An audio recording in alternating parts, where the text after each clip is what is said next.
Understanding the phrase, outside turn, in English. Hello everyone. Today, we're diving into a fascinating English phrase, outside turn.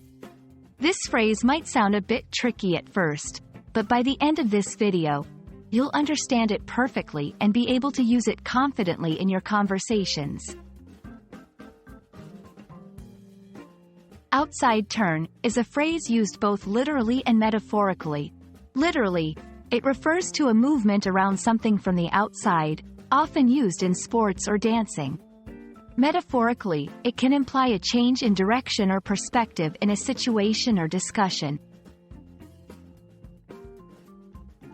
Let's see how outside turn is used in various contexts. 1. Dancing. She executed an elegant outside turn in the waltz. 2. Sports. The skier took an outside turn to avoid the obstacle. 3. Conversations.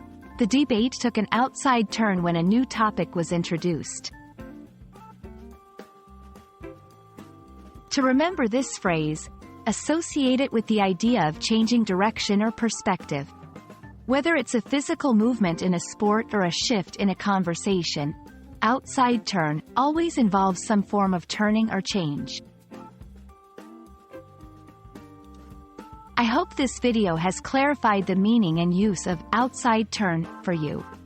Remember, learning English phrases is all about understanding the context in which they are used. Keep practicing, and you'll master English in no time. See you in the next video.